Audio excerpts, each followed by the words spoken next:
Family section for the Cardinal Deluxe.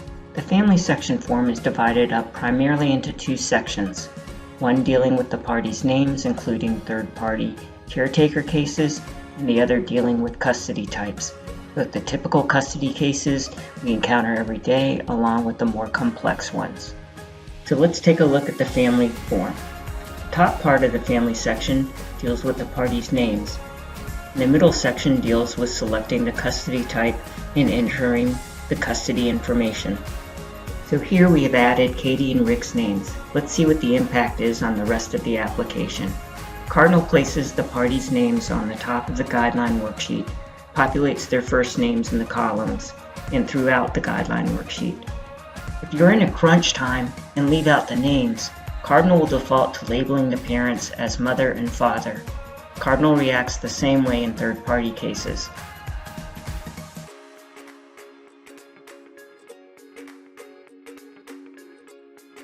Here's a Cardinal rule. Do not change names midstream or you'll get inaccurate results. Best practice is to reset Cardinal and start over. Let's take a deeper dive into the custody section. First, we will address the typical cases, sole, shared, and split custody. Then we'll unravel the more complex scenarios. With the typical cases, it's easy as 1, 2, 3. That is, make a selection, answer the questions, and click enter. It's extremely important that you click enter. If you do not click enter, Cardinal will not record the information that you inputted on the worksheet. If you turn the page before clicking enter, the information will be lost.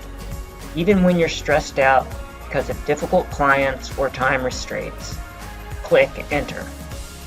For sole custody, select the sole custody option. Then enter the number of children along with identifying the sole custodian, then click enter. For shared custody, select the shared custody option, enter the number of children and the day count for either parent. Once you click either the tab key or the enter key, Cardinal will input the other party's day count. Once the information has been recorded, click enter.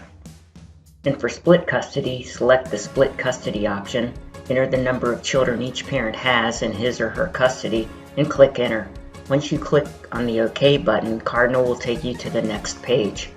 For complex guidelines, there's no need to freak out. Cardinal will do the heavy lifting.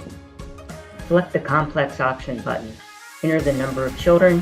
For each child, choose a sole custody arrangement or shared custody arrangement. For the sole custody arrangements, identify which parent is the sole custodian.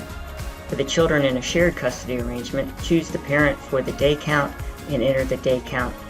Finally, click enter.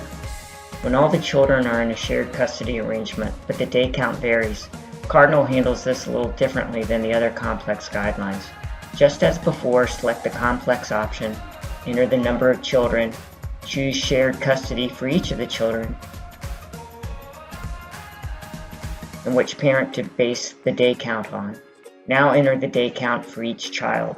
When done, click on the enter button. Today we discussed the options for entering of the party names and how that impacts the guideline worksheets. We discussed about third-party caretaker cases, and lastly we discussed what information is required to be inputted for the different custody types, both the typical and the complex ones.